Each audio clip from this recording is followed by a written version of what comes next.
April 1941. London, England. Dawn arrives without color.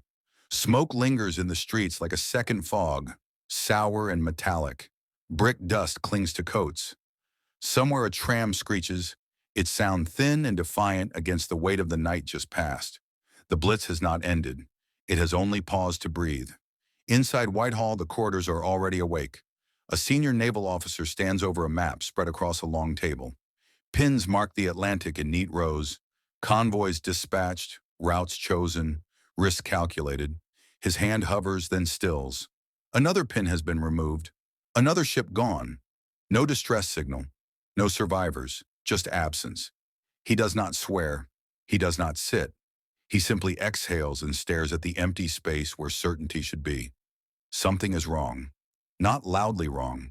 Not catastrophically wrong, but wrong in a way that resists explanation. Losses arrive without pattern. German submarines appear where logic says they should not be. Orders are sound, strategy is orthodox, and yet ships keep vanishing into the gray. The briefings offer nothing new. Intelligence reports circle themselves, cautious and incomplete. Every document is stamped, filed, cross-checked. Still, the answers refuse to appear, because the war's most important truth is not missing, it is hidden. Across Britain, beyond the bomb-scarred city, a different rhythm governs the days. Bletchley Park, Buckinghamshire, a country estate pretending to be ordinary. Inside, paper whispers, machines murmur, minds bend toward problems no one else is allowed to know exist. Young men and women sit hunched at wooden desks, sleeves rolled, collars frayed.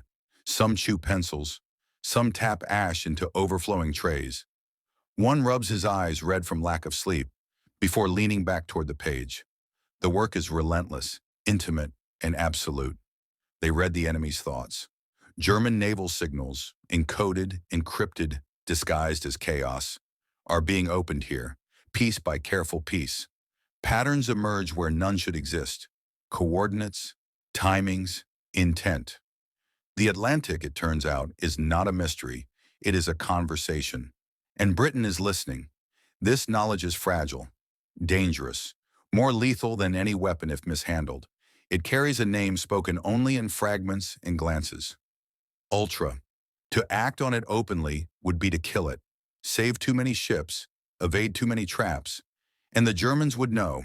Codes would change, the window would close, and the war would darken into years of blind bloodshed.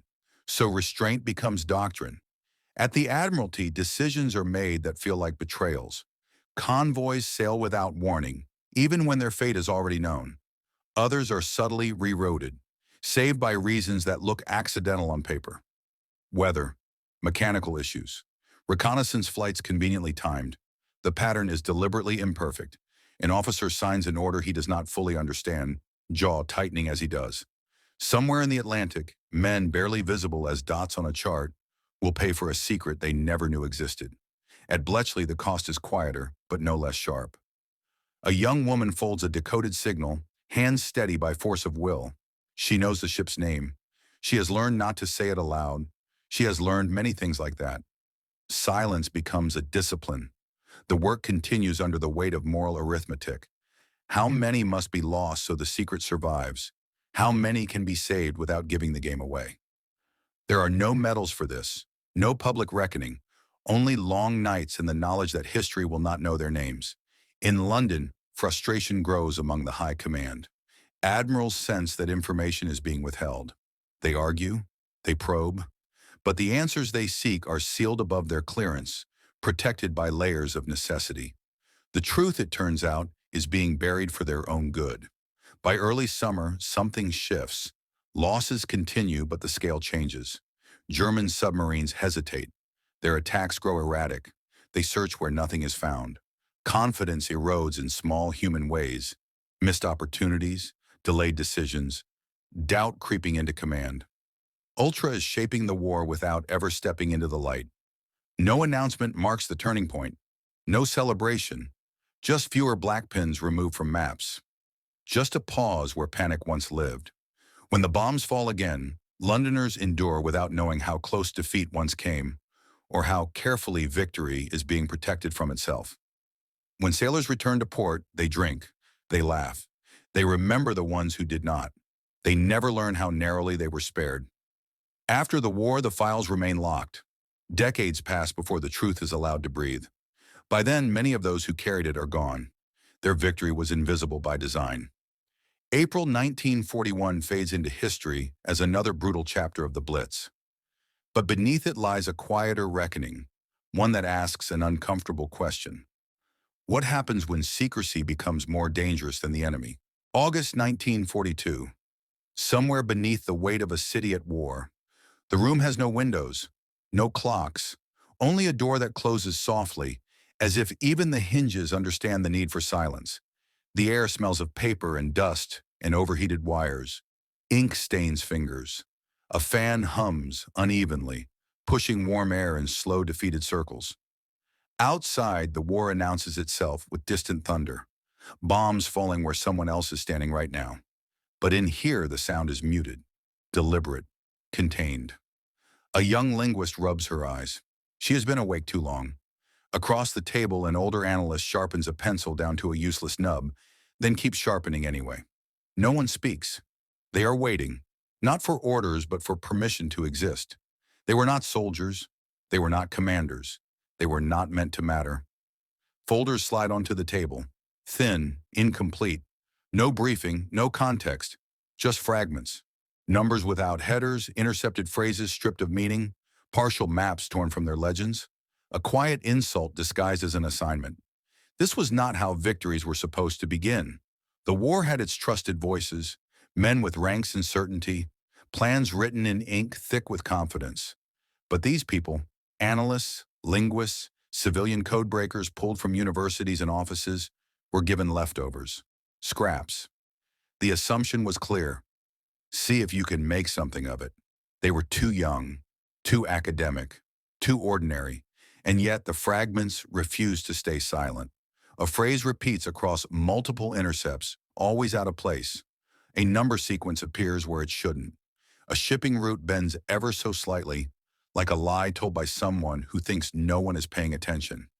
They notice because noticing is what they do. Hours stretch, then days. Cigarette smoke coils upward, writing temporary histories in the air before disappearing. Chalk lines crawl across a board, connections drawn, erased, redrawn again. Arguments are whispered, not because of secrecy, but because conviction feels dangerous when no one asked for it. One by one, the fragments begin to lean toward each other. Not orders, a pattern. Something is moving, quietly, deliberately, beyond the maps the generals are studying. An operation concealed not by complexity, but by assumption. Everyone expects noise. This thing moves in silence. A civilian codebreaker pauses, fingers hovering above the page. Her heart beats faster, not with triumph, but with dread. Because if she is right, then they are already late. This isn't a battle. It's a reshaping. They assemble the picture slowly, the way archaeologists brush dirt from bone, afraid of breaking what they're trying to save. Supply lines don't just support armies, they define them.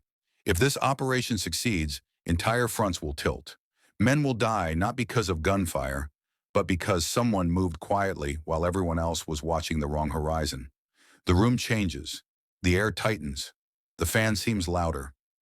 Every pencil stroke feels heavier, as if the paper understands the weight of what's being written. They check their work again and again. Logic meets intuition. Mathematics argues with language. Patterns are challenged, defended, proven. This is not genius. It is discipline under pressure. It is humility in the face of consequence. And when the picture is finally whole, no one celebrates. They sit with it. Because discovery is only half the battle, and often the easier half. The real risk is not being wrong. It's being ignored. They carry their findings upward through corridors that smell of polish and authority. Offices where maps are already pinned, plans already approved. Faces that glance then look away. There are polite nods, controlled smiles. The unspoken question hangs in the air. Who are you to tell us this? They have no rank to hide behind, No medals, only evidence. The room feels colder now, though nothing has changed.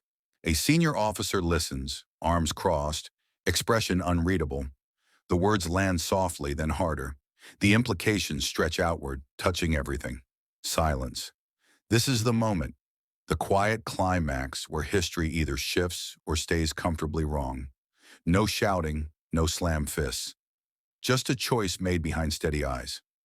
Finally, a chair moves. A map is reconsidered. A line is redrawn. Orders are changed. Not dramatically, not publicly, but decisively. Weeks later, the war stumbles. Not here, but out there. A convoy never arrives. A force waits for reinforcements that don't come. An operation fails without ever knowing why. Somewhere lives are spared. Somewhere else the cost is simply less. And the sealed room returns to its work. No commendations arrive. No headlines mention names that never mattered to the public. The analysts and linguists go back to fragments, back to silence. History will remember the battles. It will forget the rooms without windows.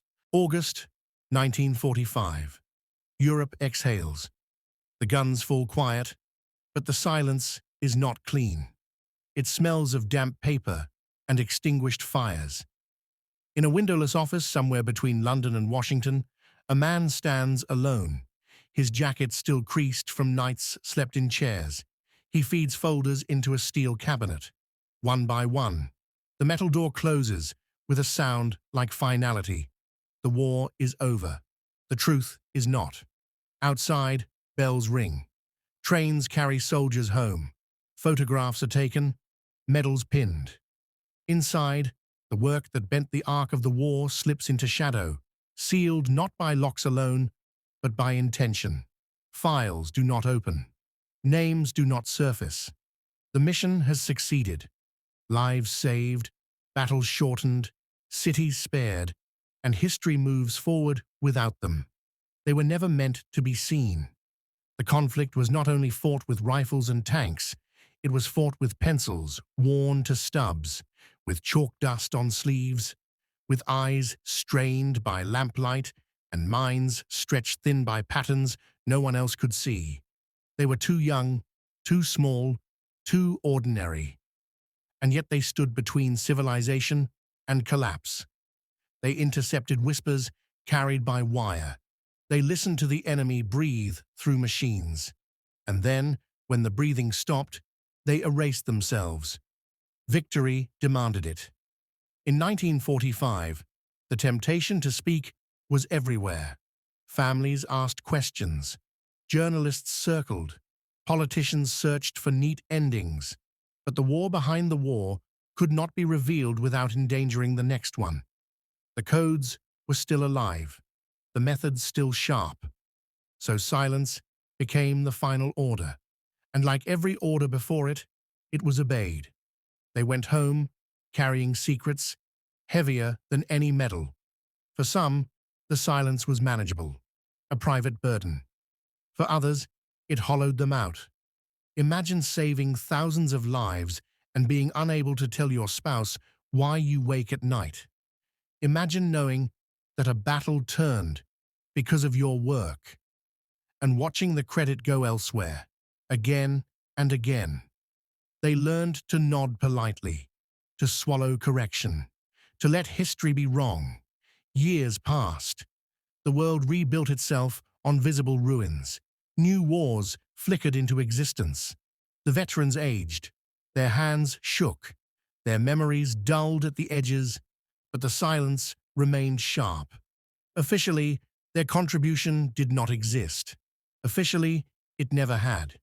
And yet, the consequences of their work were everywhere. Shipping lanes that reopened sooner than expected. Bombings that never came. Commands that hesitated at precisely the wrong moment. Invisible victories, stacked one atop another, forming a foundation no one could see. This was human defiance at its quietest. Not the charge, not the speech, but the discipline to disappear, to accept that the highest service might end in anonymity, that the price of saving the world could be erasure. Then slowly, The locks loosened. In the late 20th century, decades after the war had hardened into textbooks, the files began to breathe again. Stamps faded, classifications lifted. Archivists pulled drawers open and found the handwriting of ghosts. Analysts, mathematicians, linguists, clerks, thousands of names that history had walked past without noticing. The revelation was not explosive, it was inevitable. The world learned that the war had been shorter than it should have been, that casualty lists could have been far longer, that moments once attributed to luck or enemy error were in fact the result of relentless human intelligence, the kind that does not shout, the kind that waits. Some of them were still alive to hear it. Old men and women sitting in modest homes, watching documentaries that finally spoke aloud what they had buried for 40 years. There was no bitterness in their faces, just a quiet recognition, a closing of a circle. Others never heard the truth spoken. They died as they lived, unacknowledged, their stories folded into drawers and memories. The war ended for them without applause. Only duty fulfilled. What was gained cannot be fully measured. Millions lived lives they would never know were borrowed. What was lost is harder to name. Decades of recognition, yes, but also a lesson we struggle to learn. That history is not only made by those who stand in the light. It is shaped, again and again, by people who choose the dark. Today, we live surrounded by noise, by instant credit and public victory. But somewhere, right now, there are people doing work they will never be thanked for. Solving problems no one will know existed. Carrying silence so others can live without it. The files are open now. The names are known. But the question remains, lingering like a whisper through the archives of every war since. How many wars are won by people history chooses to forget?